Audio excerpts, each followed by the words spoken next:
أيها الذين آمنوا اتقوا الله ولتنظر نفس ما قدمت لغد واتقوا الله إن الله خبير بما تعملون۔ انتہائی قابل احترام میرے بزرگوں، قابل تکریم زندہ و پائندہ دل میرے نوجوان بھائیوں،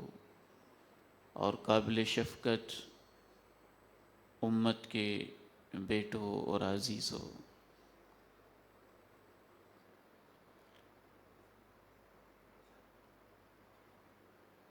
مسئلہ فلسطین کے حوالے سے گفتگو کا ارادہ تھا، لیکن اللہ تعالیٰ کی طرف سے ایک اہم ترین موضوع، ایک اہم توجہ،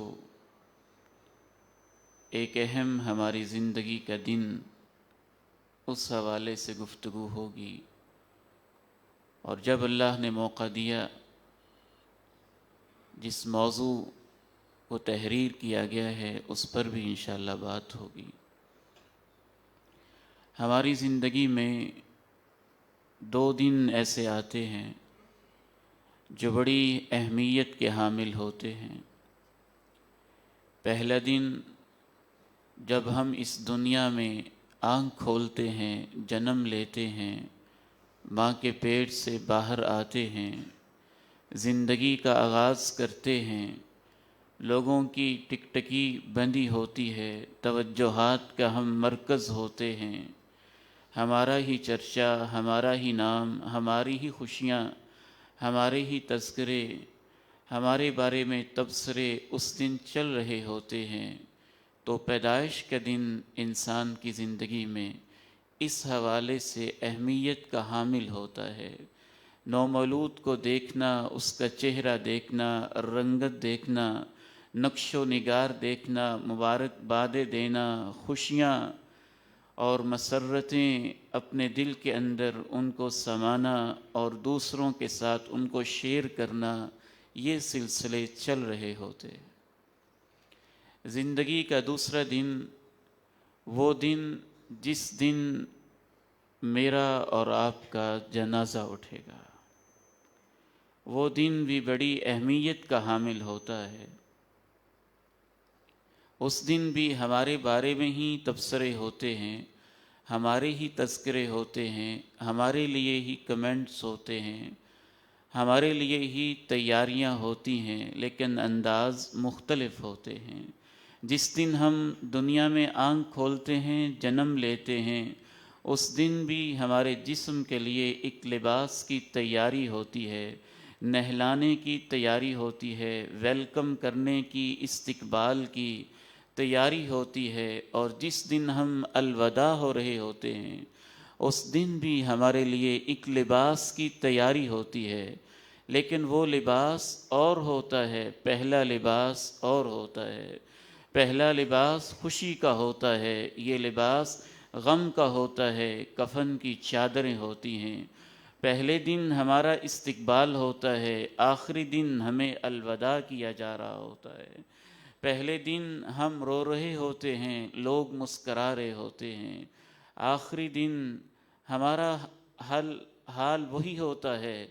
جو اللہ کے ہاں مقدر میں اعمال کے حساب سے لکھا ہوتا ہے۔ لوگ رو رہے ہوتے ہیں، پہلے دن لوگ خوشیاں مبارک بادیں دے رہے ہوتے ہیں، اور آخری دن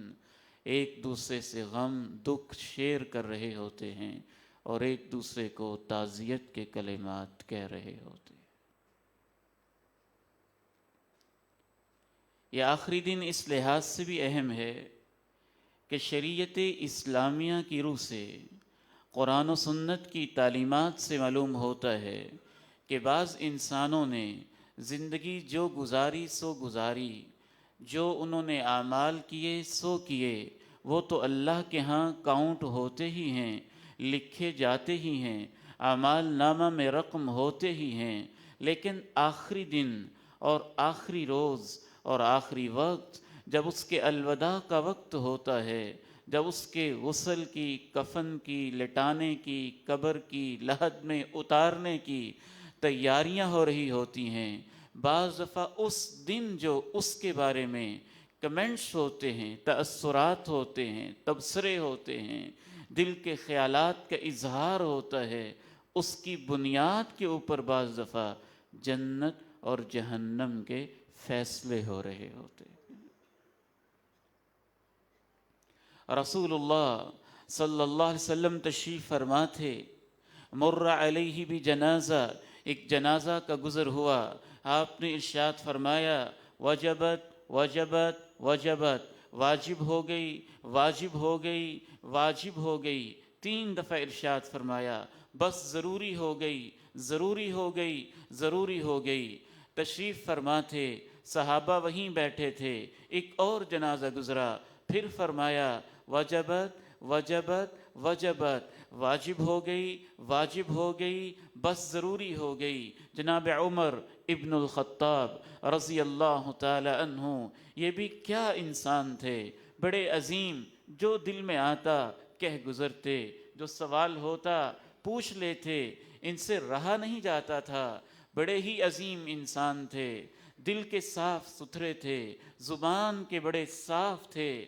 اور ان کے اندر اللہ نے جرأت، شجاعت کمال کی رکھی تھی۔ حاضر ہوئے، عرض کرنے لگے فدن لک ابی و امی، اے اللہ کے پیارے نبی، میرے ماں باپ آپ پہ قربان ہو جائیں۔ کس محبت کے ساتھ، کس وارفتگی کے ساتھ، کس شیفتگی کے ساتھ یہ کلمہ کہا ہوگا، لیکن مجھے یہ تو بتائیے، ایک جنازہ گزرا، آپ نے فرمایا وجبت وجبت وجبت، پھر ایک گزرا، آپ نے فرمایا وجبت وجبت وجبت، میں یہ عرض کرنا چاہتا ہوں کیا واجب ہو گئی؟ پھر آپ علیہ السلام الصادق المصدوق فداہ ابی و امی، میرے اور آپ کے ماں باپ بھی اس ہستی پہ قربان ہو جائیں۔ زندگی سکھائی، عجب سکھائی، موت کے آداب سکھائے، ادب سکھائے، جنازے کے آداب سکھائے، کمال کے سکھائے۔ آپ نے فرمایا عمر، میرے کہنے کا مطلب یہ ہے، جب پہلا جنازہ گزرا اثنیتم علیہ خیرا، تم سب اس کے بارے میں رطب اللسان ہو گئے، تمہارے تأثرات اچھے تھے، تمہارے تبصرے اچھے تھے، تمہاری زبانوں پہ اس کے تذکرے خیر کے، بلائی کے، اس کی نیکیوں کے، خوبیوں کے، اچھے اعمال کے تھے۔ وجبت، جب تم نے تبصرے کیے، میں نے زبان نبوت سے کہا وجبت وجبت وجبت، جنت واجب ہو گئی، جنت واجب ہو گئی، جنت واجب ہو گئی۔ دوسرا جنازہ گزرا، اثنیتم علیہ شرا، تم نے اس کے بارے میں برے تأثرات کا اظہار کیا، اس کے برے اعمال کا چرچا کیا، جو اس کے اندر کمزوریاں، برائیاں، کوتاہیاں، تقصیریں، جو ظلم، ستم اور طرح طرح کے درد و الم لوگوں کو اس نے دیے، تم نے اس کے تذکرے کیے۔ وجبت وجبت وجبت، جہنم واجب ہو گئی، جہنم واجب ہو گئی، جہنم واجب ہو گئی۔ بلکہ بعض احادیث سے یہ معلوم ہوتا ہے، اللہ کے پیارے نبی علیہ السلام نے وہ تعداد بھی متعین کر دی، وہ تعداد بھی بتا دی۔ سیدہ عائشہ صدیقہ طاہرہ مطہرہ رضی اللہ تعالی عنہا و ارضاہا، ہماری ماں جی بیان کرتی ہیں کہ اللہ کے پیارے نبی علیہ السلام نے صحیح مسلم میں ارشاد فرمایا، الصادق المصدوق علیہ السلام نے، ما من مسلم یموت، جو شخص بھی فوت ہو جائے اور اس کے لیے 100 انسان گواہی دے دیں اس کے کردار کی، اس کے اعمال کی، اس کی نیکیوں کی، خیر کے کاموں کی، ان 100 انسانوں کی گواہیوں کو اللہ قبول فرما لیتا ہے، سفارش کو قبول فرما لیتا ہے۔ ایک اور حدیث میں رسول اللہ صلی اللہ علیہ وسلم نے ارشاد فرمایا، ما من مسلم یموت، جب بھی کوئی مسلمان فوت ہو جائے پتہ یہ چلا کہ گواہی اس کے بارے میں ہو جو مسلمان تھا، گواہی اس کے بارے میں ہو جو عقیدے والا تھا، گواہی اس کے بارے میں ہو جو توحید والا تھا، گواہی اس کے بارے میں ہو جو اللہ کے ہاں اس قابل تھا کہ اس کے بارے میں لوگوں کی شفاعت کو قبول کیا جائے۔ پھر آپ نے ارشاد فرمایا 40 لوگ اس کی سفارش کر دیں، اور یہ سفارش کرنے والے کیسے ہوں؟ لا یشرکون باللہ، یہ سفارش کرنے والے خود بھی توحید والے ہوں، عقیدے والے ہوں، ایمان والے ہوں، شرک کرنے والے نہ ہوں، در در کی ٹھوکریں کھانے والے نہ ہوں، اس لائق ہوں کہ ان کی گواہی قبول کی جائے، اس لائق ہوں کہ اللہ کے سامنے یہ گواہی دے سکیں۔ آپ نے ارشاد فرمایا وہ 40 بندے بھی اس کی سفارش کر دیں تو اللہ پھر بھی سفارش قبول کر کے اس بندے کو معاف فرما دیتا ہے۔ ایک اور روایت میں آپ نے ارشاد فرمایا کوئی بھی شخص فوت ہو جائے اور اس کے اوپر 3 صفیں جنازے کے لیے کھڑی ہو جائیں، 3 صفیں، یصلی علیہ 3 صفوف من المسلمین، 3 صفیں اس کے جنازے پہ بن جائیں تو اللہ ان 3 صفوں کا جنازے میں کھڑا ہونا بھی ایسا قبول کرتا ہے کہ اس کے لیے بھی جنت واجب ہو جاتی ہے۔ اور یہ 3 صفیں بعض احادیث سے پتہ چلتا ہے کہ اللہ کے نبی علیہ السلام نے ایک جنازہ پڑھایا اور اس جنازے میں صرف 7 لوگ تھے، صرف 7 لوگ تھے، تو آپ علیہ السلام نے 3 صفوں کو پورا کر دیا تاکہ 3 صفوں والی فضیلت حاصل ہو جائے۔ تو گویا ہمارے سامنے جمع ہو کے یہ 3 قسم کی روایات آ جاتی ہیں۔ 100 انسان سفارش کر دیں ان کی سفارش بھی قبول ہے، 40 لوگ سفارش کر دیں ان کی سفارش بھی قبول ہے، 3 صفیں سفارش کر دیں ان کی سفارش بھی قبول ہے۔ ایک چوتھی روایت صحیح بخاری کی یہاں تک کہتی ہے، اس کے راوی بھی جناب عمر ابن الخطاب رضی اللہ تعالی عنہ ہیں۔ ایک جنازہ گزرا، انہوں نے بھی ایسے ہی کہا وجبت وجبت وجبت، پھر گزرا، پھر انہوں نے ایسے کہا وجبت وجبت وجبت۔ تو جناب عمر سے پوچھنے والے نے پوچھا تو اس موقع پہ جناب عمر نے جو بیان کیا اس کا خلاصہ یہ تھا کہ 2 بندے بھی ایسے مل جائیں جو واقعتاً اس لائق ہوں کہ شہادت دے سکیں، دل کے خالص، عقیدے کے صاف ستھرے، اور اللہ کے ہاں ان کی سفارش قابل قبول ہو، 2 بندے بھی سفارش کر دیں تو اللہ ان کی سفارش کو بھی قبول کر لیتا ہے۔ یہاں ایک مسئلہ چلتے چلتے یہ بھی سمجھتے چلے جائیے، 3 صفوں کا حدیث میں تذکرہ ہے، لیکن ہمارے ہاں ایک رواج سے بنا ہوا ہے صفیں زیادہ بھی ہوں، صفیں زیادہ بھی ہوں، پتہ یہ چلتا ہے 40 لوگ ہوں تو ان کی سفارش قبول، 40 سے کم ہوں تو کوشش کریں ان کی 3 صفیں بنا دیں، تعداد کم ہو بہت ہی کوشش کریں 3 صفیں بنا دیں، اس امید سے کہ اگر وہ نہیں تو اس بھائی کو یہ فضیلت مل جائے، 100 والی نہیں ملی، 40 والی نہیں ملی تو شاید اللہ مہربان ہے 3 صفوں والی فضیلت مل جائے۔ لیکن جب 3 سے اوپر صفیں ہو جائیں، 4 ہوں، 5 ہوں، 6 ہوں، 7 8 9 10 11 12 تو ان میں خواہ مخواہ طاق کی تعداد کو پورے کرنا، گننے کا تکلف کرنا، یہ بس ہمارا رواج ہے، شریعت کا کوئی مسئلہ نہیں ہے۔ بلکہ اگر آپ زیادہ صفیں ہیں اور ان کو توڑ رہے ہیں تو وہ صفیں توڑنے کی بات آ جائے گی، اس کی کوئی اجازت نہیں ہے، نہ اس کی ضرورت ہے، وہ محض تکلف ہے جو معاشرے نے اپنی طرف سے گڑھا ہوا ہے۔ آپ علیہ السلام کی تعلیمات کی روشنی میں جنازے کا دن اتنا اہم ہے، ہمیں یہ بات سمجھ میں آئی کہ جس دن جنازہ اٹھتا ہے اس دن 100 لوگ، 40 لوگ، 3 صفیں، 2 لوگ جو ہمارے بارے میں سچے عقیدے والے، ایمان والے، سنسیئر، مخلص، اس لائق کہ ان کی گواہی قبول ہو، بشرطے کہ مرنے والا وہ بھی مسلمان عقیدے والا ہو، اس کے بارے میں جو کمنٹس دیتے ہیں، تأثرات دیتے ہیں، جو اپنی زبان سے اس کی زندگی کا اظہار کرتے ہیں، اس کی بنیاد پہ بسا اوقات زندگی کے اعمال کے ساتھ ساتھ اس کی جنت اور اس کے جہنم کے فیصلے ہو رہے ہوتے ہیں۔ میں اس حدیث پہ رک کے سوچتا رہا کہ آخر جنازے والے دن تبصروں اور باتوں کی اتنی اہمیت کیوں ہیں؟ بڑی دیر تک غور کرتا رہا۔ میں اس نتیجے پہ پہنچا کہ جب مسجد اسحاق میں، جب لاہور کی کسی مسجد میں، گجرانوالہ کی کسی مسجد میں، اوکاڑا کی کسی مسجد میں، قصور کی کسی جامع مسجد میں، دنیا کی کسی مسجد میں در و دیوار سے سپیکروں سے اعلان ہوتا ہے، حضرات سنو، آج فلاں فلاں کا بیٹا، فلاں کی بیٹی، فلاں کا شوہر، فلاں کا باپ اللہ کے پاس جا چکا ہے۔ جب اس کا نام آتا ہے، باپ کا نام آتا ہے، آپ کے کانوں سے نام ٹکراتا ہے، آپ کی سماعتوں تک پہنچتا ہے، تو آپ مجھے بتائیے ایمانداری کے ساتھ اپنے دل پہ ہاتھ رکھ کے گریبان میں جھانک کے، کیا ایسے نہیں ہوتا کہ اس کا نام سنتے ہی اس کی پوری زندگی کا نقشہ آپ کے دماغ کی سکرین پہ چلنے لگتا ہے؟ وہ جنازے کا دن کوئی بد نصیب ہوگا جو اس دن غلط بات کہے، کوئی بدبخت ہوگا جو میت کو دیکھ کے بھی جھوٹ بولے۔ اس دن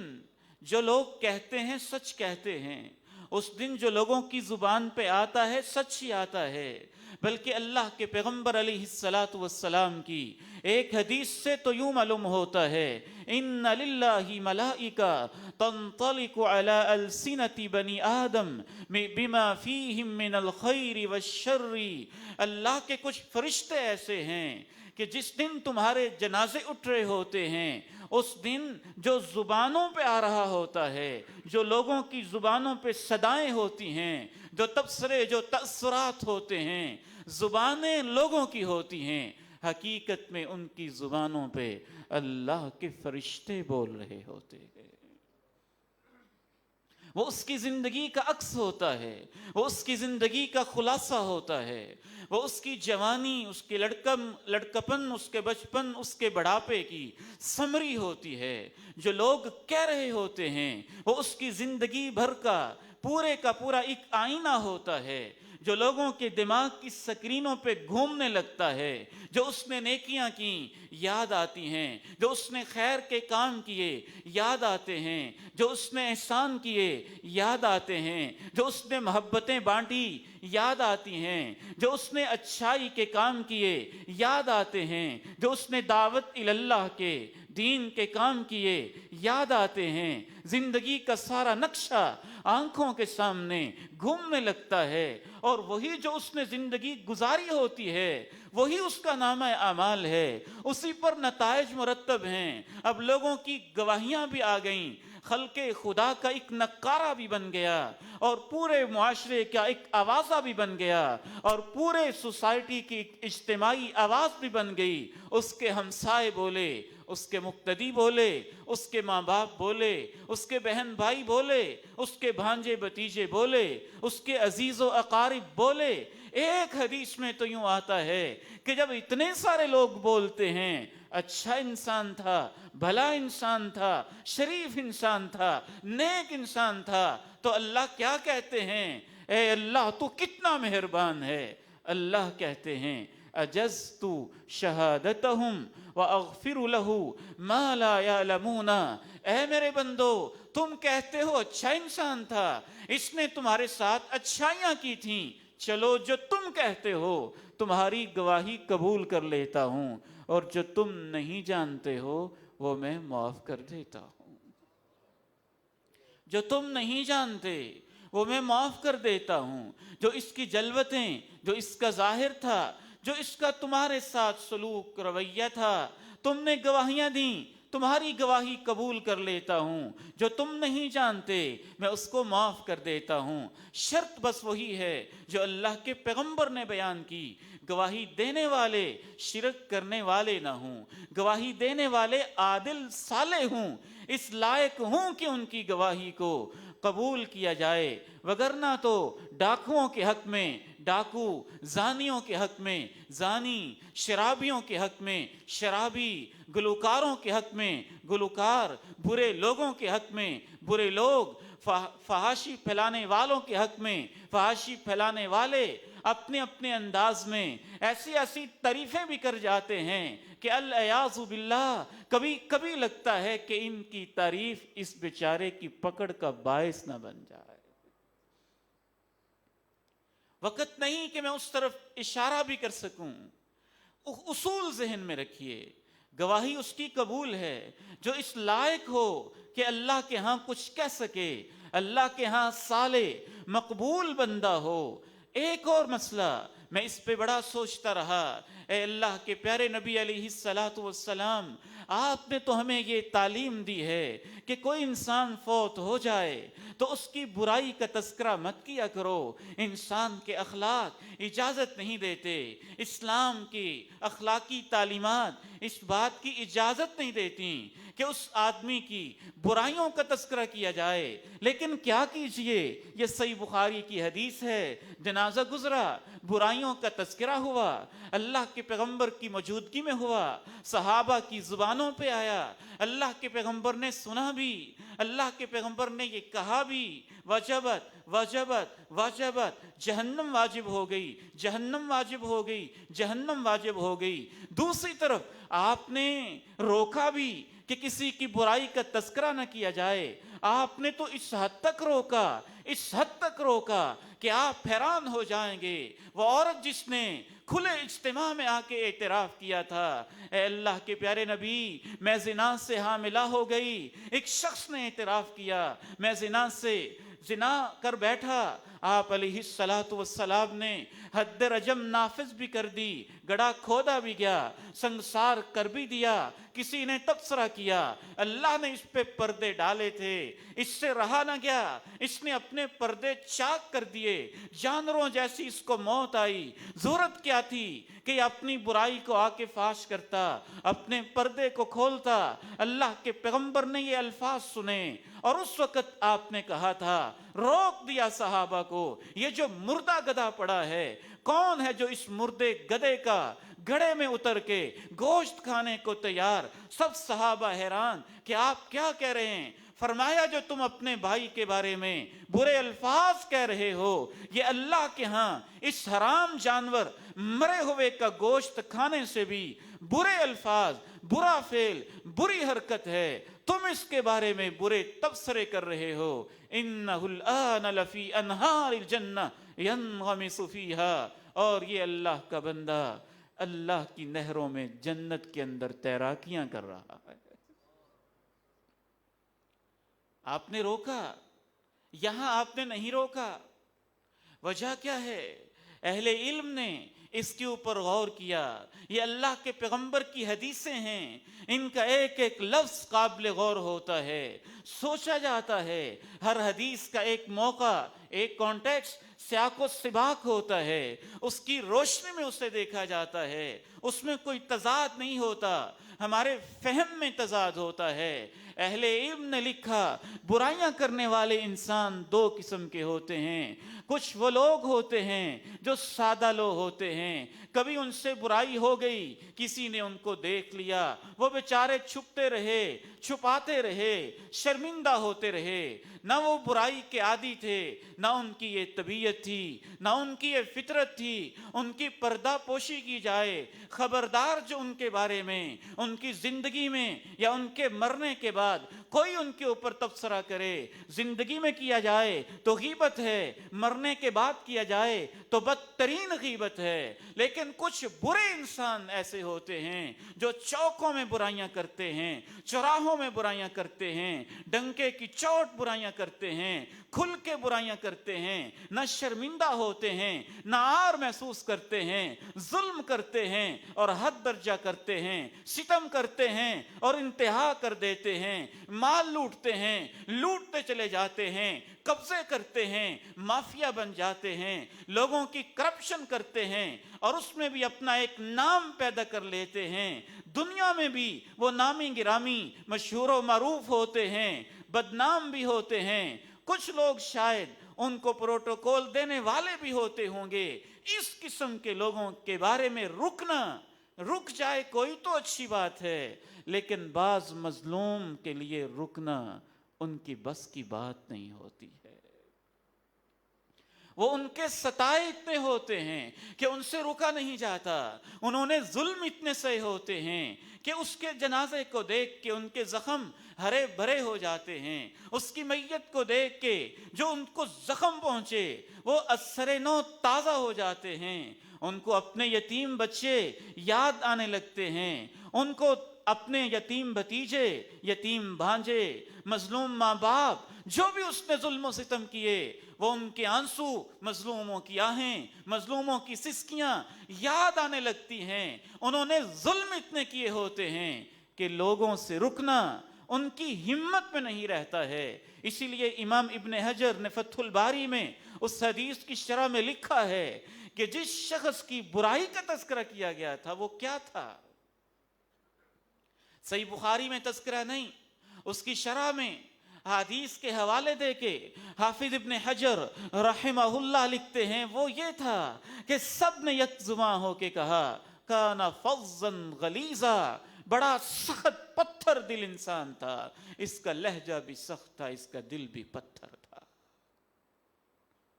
ظالم، ظلم و ستم، نئے نئے انداز، ظلم کی کہانیاں رقم کرنا، ان کے بارے میں نہ زبانیں چپ ہوتی ہیں نہ تاریخ چپ ہوتی ہے۔ فرعون کے بارے میں کیسے خاموشی اختیار کی جائے، ابو لہب کے ظلم کے بارے میں خاموشی کیسے اختیار کی جائے، رئیس المنافقین عبداللہ بن ابی کے بارے میں حدیثیں کیسے خاموش ہو جائیں، جو پوری زندگی مخالفت کرتا رہا، ڈنکے کی چوٹ کرتا رہا۔ ان ظالموں کے جب جنازے اٹھتے ہیں تو لوگوں سے رہا نہیں جاتا، بعض تو خوشیاں مناتے ہیں، شکر ہے اس ظالم سے جان چھوٹی ہے، اس لعین سے جان چھوٹی ہے، اس سخت دل اور پتھر دل انسان سے جان چھوٹی ہے۔ ان لوگوں کا مر جانا بھی اللہ کا احسان ہوتا ہے، مخلوق خدا کی ان سے جان چھوٹ جاتی ہے۔ عبداللہ بن ابی کا جنازہ آیا، سامنے رکھا ہے، صفیں موجود ہیں، صحابہ کا اجتماع ہے، کیا یاد نہیں آتا ہوگا اس نے کیا کیا کیا کیا کیا کیا؟ ہاں، چپ رہنے والے چپ رہ گئے۔ وہ عمر بن الخطاب، جری انسان، دلیر انسان، بہادر انسان، دل کا زبان کا ایک انسان، نہ رکنے والا نہ تھمنے والا انسان، حق بات ڈٹ کے کہہ جانے والا انسان، جس نے اللہ کے پیغمبر کی موجودگی میں بھی جب آپ سے محبت کا اظہار کیا، کہا اللہ کے پیارے نبی آپ سے مجھے بڑا پیار ہے، اتنا پیار اتنا پیار، سب سے بڑھ کے، ماں سے بڑھ کے، باپ سے بڑھ کے، بیٹوں سے بڑھ کے، بیٹیوں سے بڑھ کے، مال سے بڑھ کے، جائیداد سے بڑھ کے، پوری کائنات سے بڑھ کے، الا نفسی، مگر اپنی جان زیادہ پیاری ہے۔ جو دل میں تھا کہہ دیا نا، جو دل میں تھا کہہ دیا۔ فرمایا عمر بات نہیں بنی، عمر بات نہیں بنی۔ عمر نے سوچا ہوگا کہ اللہ کے پیغمبر سے پیار اپنی جان سے بڑھ کے اگر میں کر بھی لوں تو میری جان کس کام آئے گی؟ اللہ کے پیغمبر تو وہ ہیں جو روز محشر شافع اور مشفع بھی ہیں۔ کچھ دیر کے لیے تأمل کیا، سوچا، نہ جانے کیا کیا سوچیں سوچی ہوں گی۔ کہا اللہ کے نبی سب سے بڑھ کے آپ سے پیار ہے، اپنی جان سے بھی بڑھ کے عمر کو آپ سے پیار ہے۔ کتنے بد نصیب ہیں وہ جو اس عمر کے ایمان پہ شک کرتے ہوں گے۔ کیسی منافقت ہے ان میں کوٹ کے بھری ہوئی، جو اس عمر کے قاتل کو باقاعدہ ایک ولی اور وقت کا بزرگ سمجھ کے ان کے مزار بنا کے اس کے اوپر چڑھاوے بھی چڑھاتے ہیں۔ عمر تو وہ کہتا تھا جو دل میں ہوتا تھا، جری انسان تھا، جرأت مند انسان تھا۔ اللہ کے پیارے نبی علیہ الصلوۃ والسلام عبداللہ بن ابی کا جنازہ پڑھانے کے لیے تشریف لے آئے، عمر سے رہا نہ گیا۔ ادھر اتنا پروٹوکول کہ اللہ کے پیغمبر کی رحم دلی، آپ کی محبت، آپ کی تواضع، آپ کی عاجزی اتنی، قبر سے نکالا، اپنا جبہ بھی پہنایا، اپنا لعاب مبارک اس کے منہ کے اندر، اس غلیظ انسان کے منہ کے اندر ڈالا۔ اللہ نے یہ بھی کہا، اے میرے نبی آپ ان کے لیے معافی مانگیں یا نہ مانگیں، اللہ ان کو معاف نہیں کرے گا۔ پتہ چلا جس کا عقیدہ درست نہیں ہے، جس کا عقیدہ توحید والا نہیں ہے، اس کے بارے میں پیغمبر بھی مغفرت کی دعا کرے تو اللہ اس سے بھی کہہ رہے ہیں کہ میں اس کو معاف نہیں کروں گا۔ جناب عمر نے کہا، اے اللہ کے پیارے نبی آپ اس منافق کا جنازہ پڑھتے ہیں جس نے فلاں موقع پہ ہمارے ساتھ ایسے کیا، اس نے فلاں موقع پہ ہمارے ساتھ ایسے کیا، اس نے فلاں موقع پہ ہمارے ساتھ ایسے کیا۔ گنتے گناتے کہا، اے اللہ کے پیارے نبی اس نے تو ہماری ماں جی کو معاف نہ کیا، ہمارے پیغمبر کے گھر کو معاف نہ کیا، صدیق کی بیٹی صدیقہ کائنات کو معاف نہ کیا، اور آپ اس کا جنازہ پڑھاتے ہیں۔ آپ نے کہا، عمر میں اللہ کا پیغمبر ہوں، مجھے اللہ نے روکا نہیں، مجھے آپشن دی ہے، آپ معافی مانگیں یا نہ مانگیں۔ تب تک وضاحت کے ساتھ روکا نہیں گیا تھا۔ اللہ نے بعد میں دو ٹوک ہی فیصلہ کر دیا، آپ 70 مرتبہ بھی اس کے لیے معافی مانگیں گے، رب العالمین اس گستاخ کو معاف نہیں کرے گا۔ ان دلائل سے کیا پتہ چلتا ہے؟ بعض ظالموں کے ظلم ایسے ہوتے ہیں کہ انسان کا چپ رہنا اس کے بس میں نہیں رہتا۔ فطری طور پر زبانوں پہ چرچے، زبانوں پہ تذکرے آ جاتے ہیں۔ جو ساری زندگی ڈاکے ڈالتا رہا، جو ساری زندگی مال ہڑپ کرتا رہا، جو ساری زندگی غریبوں کی عزتیں لوٹتا رہا، جو ساری زندگی غریبوں کو قتل کرتا رہا، انسانوں کا قاتل رہا، نہ تاریخ اسے معاف کرتی ہے، نہ پھر معاشرے کی زبانیں اسے معاف کرتی ہیں، کیونکہ وہ ڈنکے کی چوٹ کرتا تھا، علانیہ کرتا تھا، توبہ بھی نہیں کرتا تھا، شرمندہ بھی نہیں ہوتا تھا۔ تو اس بارے میں اگر فطری طور پر انسان سے رکا نہ جائے، رہا نہ جائے، اور وہ کچھ کہہ بیٹھے تو شریعت اس کو برداشت کرتی ہے۔ اسی لیے تو اس موقع پہ اللہ کے پیارے نبی نے اس سخت انسان کے بارے میں تبصرے سنے بھی اور کہا بھی، وجبت وجبت وجبت۔ عبداللہ بن ابی کے بارے میں، رئیس المنافقین کے بارے میں تبصرے سنے بھی اور اللہ نے کہا بھی، استغفر لهم او لا تستغفر لهم ان تستغفر لهم 70 مرہ فلن یغفر اللہ لهم۔ جب فرعون غرق ہوا ہوگا تو اس کے بارے میں کیا کچھ ہوا ہوگا؟ قرآن و حدیث سے تو یہ معلوم ہوتا ہے کہ اس قسم کے ظالم انسان جب دنیا سے رخصت ہوتے ہیں تو زمین بھی تبصرے کرتی ہے، آسمان بھی تبصرے کرتا ہے۔ صرف لوگ ہی نہیں، کائنات بھی تبصرے کرتی ہے۔ وہ جنازے کا دن ہوتا ہے نا، وہ زندگی کا آخری دن ہوتا ہے۔ فما بكت عليهم السماء والارض وما كانوا منظرين۔ یہ قرآن مجید کا مقام بہت ہی قابل غور مقام ہے، عبرت دلانے والا اور زندگی کی حقیقت سمجھانے والا۔ کم ترکوا من جنات وعیون وزروع ومقام کریم ونعمت كانوا فيها فاكهين كذلك وأورثناها قوما آخرين فما بكت عليهم السماء والأرض وما كانوا منظرين۔ فرعونی غرق ہو گئے، سارے کے سارے قبطی، بڑے بڑے سردار، بڑے بڑے وزیر، بڑے بڑے مشیر، بڑے بڑے جاگیردار اپنے بادشاہ فرعون سمیت سمندر کی لہروں کے سپرد کر دیے گئے، غرق کر دیے گئے، بہا دیے گئے۔ ان کے گندے وجود سے زمین کو پاک صاف کر دیا گیا۔ اللہ کا قرآن کہتا ہے، کم ترکوا من جنات، جو باغات انہوں نے اگائے تھے، پیچھے ویسے ہی رہ گئے، وعیون جو چشمے تھے ابلتے ہی رہے، وزرو جو کھیتیاں فصلیں اناج تھا سارے کا سارا ویسے کا ویسا، کھڑے کا کھڑا ہرے کا ہرا اور ویسے ہی رہا، کچھ اس میں سے ساتھ نہ لے جا سکے۔ ومقام کریم، بڑے بڑے ڈیرے، بڑے بڑے پکنک پوائنٹس، بڑے بڑے تفریحی مقامات، بڑے بڑے عیاشی کے سینٹر مراکز، سارے کے سارے ایسے ہی رہے۔ وَنَعْمَةٍ كَانُوا فِيهَا فَاكِهِينَ، اس کے علاوہ بھی بہت ساری نعمتیں، بہت سارے عیاشی کے انداز جس میں وہ عیاشیاں کرتے تھے وہ سب پیچھے چھوڑ گئے، خود غرق ہو گئے۔ نہ ان پہ آسمان رویا، نہ ان پہ زمین نے آنسو بہائے، نہ ان کو مہلت ملی۔ جناب ابن عباس سے پوچھنے والے نے پوچھا اس کا کیا مطلب ہے؟ نہ آسمان رویا نہ زمین روئی۔ جناب ابن عباس رضی اللہ تعالی عنہما نے تفسیر تبری کے اندر اس کی وضاحت کی کہ نیک انسان جس زمین پہ سجدہ کرتا ہے، جو وہ نیک اعمال کرتا ہے، تو زمین کا وہ ٹکڑا جہاں وہ سجدے کیا کرتا تھا اور آسمان میں ایک دروازہ جہاں سے اس کے نیک اعمال اللہ کے حضور پیش کیے جاتے تھے، الیہ یصعد الکلم الطیب والعمل الصالح یرفعہ، تو آسمان کا وہ دروازہ جہاں سے اب نیک اعمال نہیں جاتے،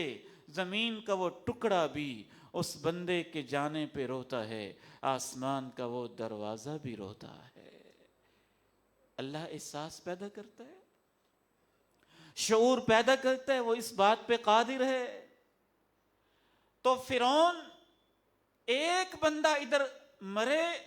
نیک ہو تو زمین روتی ہے، آسمان روتا ہے۔ جناب ابن عباس نے کہا فرعون، اس کا سارا لشکر، اس کے حواری، اس کے وڈیرے، اس کے سردار، وزیر و مشیر سارے ہی غرق ہو گئے۔ سب کے مرنے کے باوجود اور مصر کے اجڑنے کے باوجود نہ ان پہ آسمان رویا نہ ان پہ زمین روئی۔ مطلب یہ کہ انہوں نے کوئی ایسا نیک عمل کیا ہی نہیں تھا کہ جس پہ آسمان روتا اور زمین روتی۔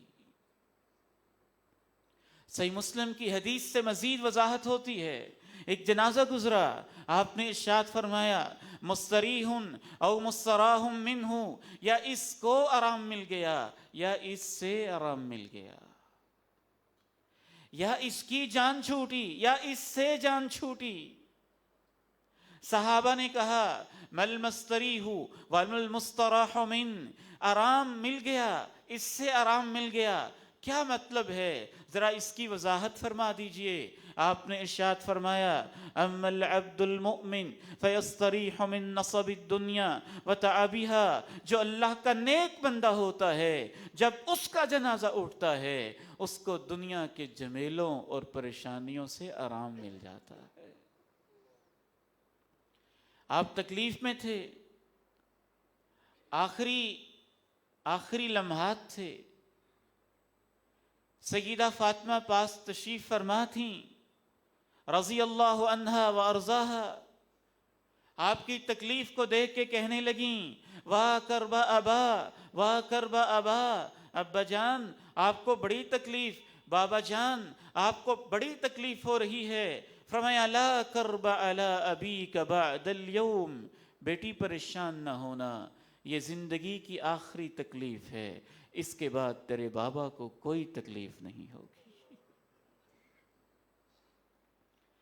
نیک بندہ یستریح من نصب الدنیا وتعبها، دنیا کی تھکاوٹوں جمیلوں سے اس کو آرام مل جاتا ہے۔ وَأَمَّا الْعَبْدُ الْفَاسِقُ أَوِ الْفَاجِرُ، نافرمان، باغی، ظالم، فاسق، فاجر انسان، یستریح منہ العباد والبلاد والشجر والدواب، جب وہ جاتا ہے تو اس سے بندوں کو بھی آرام ملتا ہے، زمینوں کو بھی آرام ملتا ہے، درختوں کو بھی آرام ملتا ہے، جانوروں کو بھی آرام ملتا ہے۔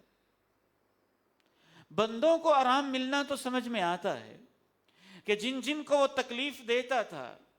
وہ مرا، ان کی جان چھوٹی اس ظالم سے، ان کو آرام مل گیا، جان چھوٹ گئی۔ زمین کو آرام ملتا ہے، درختوں کو آرام ملتا ہے، جانوروں کو آرام ملتا ہے، اس کا کیا مطلب؟ آپ اللہ کے پیغمبر ہیں، الصادق المصدوق ہیں، فداہ ابی و امی، آپ کے سب الفاظ قابل غور ہوتے ہیں، ان پہ رکنا چاہیے، ان پہ سوچنا چاہیے، ان کو سمجھنا چاہیے، کیونکہ آپ نے یہ چاروں الفاظ استعمال کیے۔ شارحین حدیث نے لکھا اس کے دو مطلب ہیں، بعض ظالم فاسق و فاجر اتنے ظالم ہوتے ہیں، وہ جانوروں پر بھی ظلم کرتے ہیں، وہ درختوں کو بھی ناجائز کاٹتے ہیں، وہ زمینوں پر بھی ظلم کرتے ہیں، اس لحاظ سے بھی ان کو آرام ملتا ہے۔ اگر وہ جانوروں پہ، زمینوں پہ فساد نہیں پھیلانے والے، لیکن ویسے گناہگار، مجرم، پاپی، جرائم پیشہ ہیں، تو ان کے گناہوں کی نحوست زمین پر بھی پڑتی ہے، درختوں پر بھی پڑتی ہے، جانوروں پر بھی پڑتی ہے۔ جب وہ مر جاتے ہیں تو اس نحوست سے زمین، جانوروں، درختوں کو آرام مل جاتا ہے۔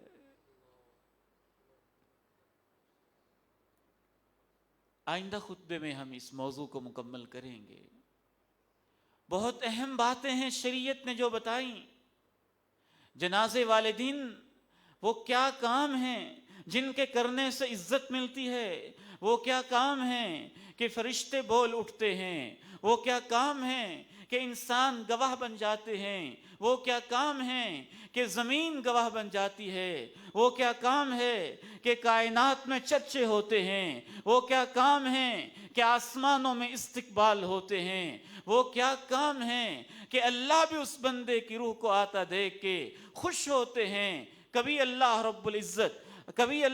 العزت اللہ کی طرف سے بھی اس کی روح کو سلام پیش کیا جاتا ہے۔ آئندہ خطبہ جمعہ میں انشاءاللہ اس موضوع کو مکمل کیا جائے گا۔ جنازے کا دن کس قدر اہم، اس دن عزت، رفعت، شان، مقام و مرتبہ کس انداز سے ملتا ہے، اس میں سے ایک چیز کا تذکرہ کر کے میں آپ سے اجازت چاہوں گا۔ ایک بہت بڑا کام جس کے کرنے سے دنیا میں شاید عزت ملے یا نہ ملے، دنیا والوں کی نگاہوں میں وہ کام بڑا ہو یا نہ ہو، دنیا والے اس کو عظیم کام سمجھیں یا نہ سمجھیں، شریعت کی نگاہوں میں وہ بڑا ہی عظیم کام ہے۔ شاید کہ اللہ ہمیں وہ کرنے کی توفیق عطا فرما دے۔ وہ ہے قرآن سیکھنا، قرآن سکھانا، دین سیکھنا، دین سکھانا، حدیث پڑھنا، حدیث پڑھانا، دین کا فہم، دین کی بصیرت، دین کا علم، اس پہ عمل،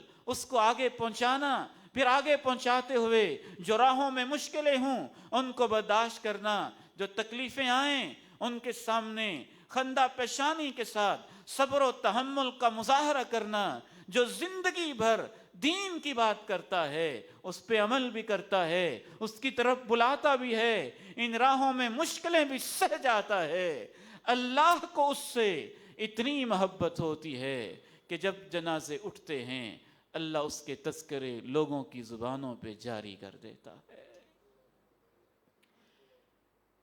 اللہ میرا اور آپ کا شمار بھی ان لوگوں میں فرما دے۔ اللہ آپ کو ہمارے لیے گواہ بنا دے، ہمیں آپ کے لیے گواہ بنا دے۔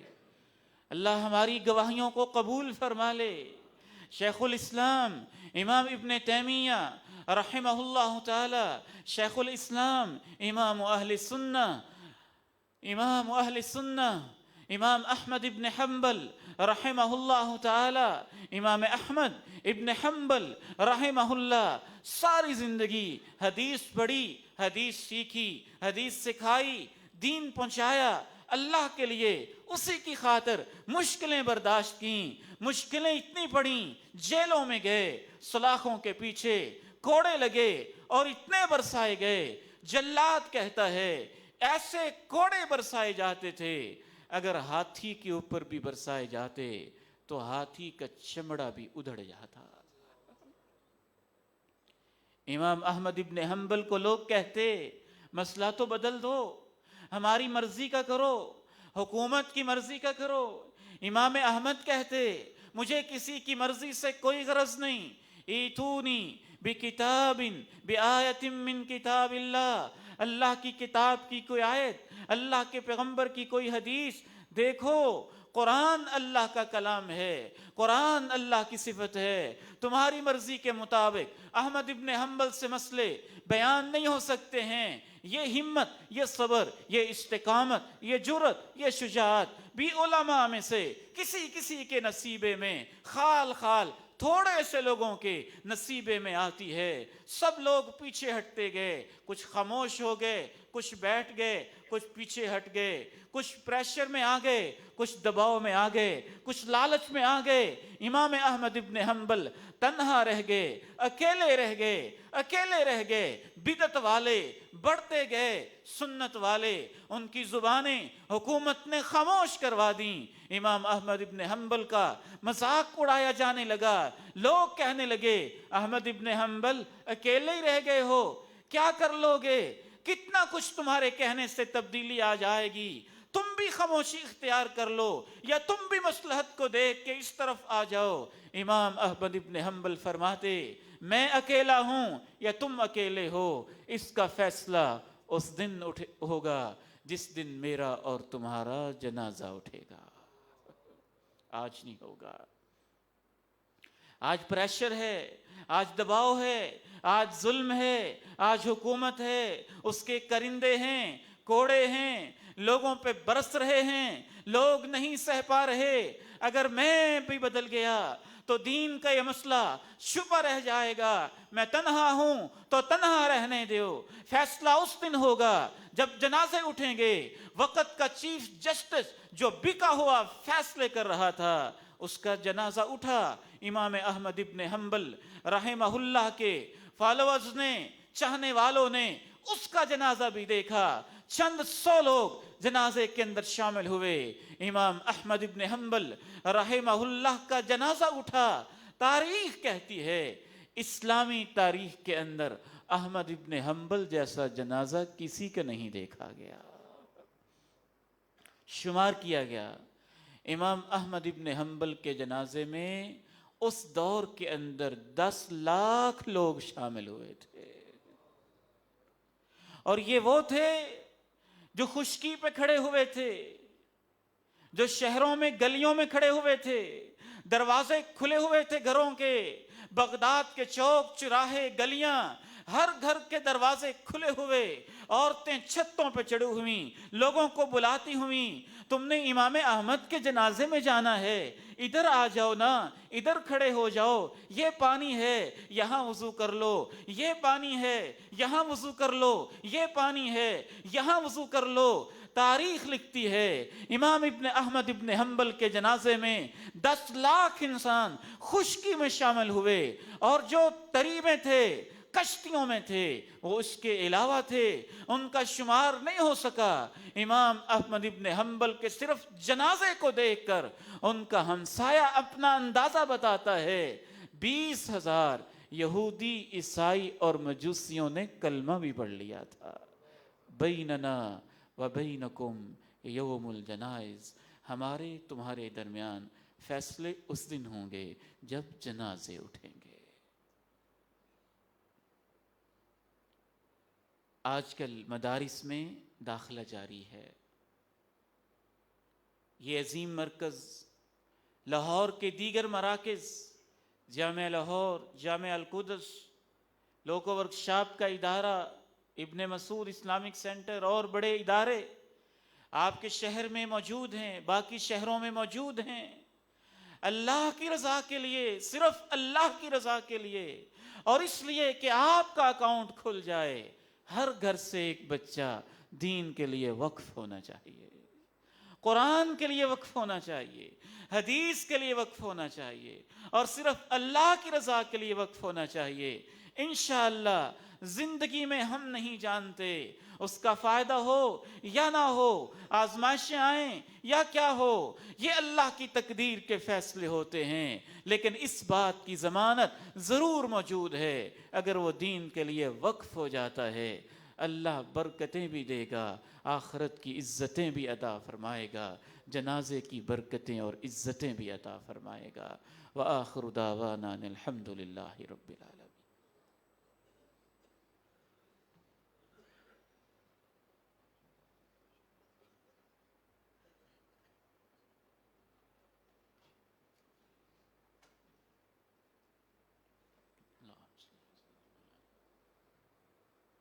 الحمد لله.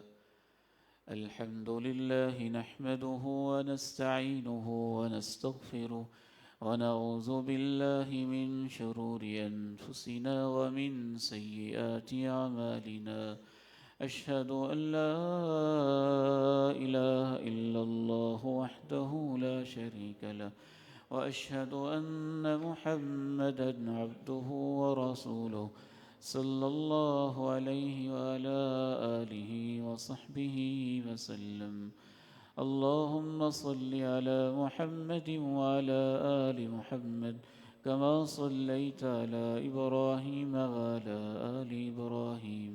إنك حميد مجيد. اللهم بارك على محمد وعلى آل محمد كما باركت على إبراهيم وعلى آل إبراهيم إنك حميد مجيد. ربنا ظلمنا أنفسنا وإن لم تغفر لنا وترحمنا لنكونن من الخاسرين. ربنا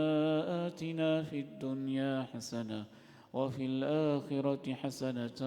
وقنا عذاب النار. سبحان ربك رب العزة عما يصفون وسلام على المرسلين والحمد لله رب العالمين.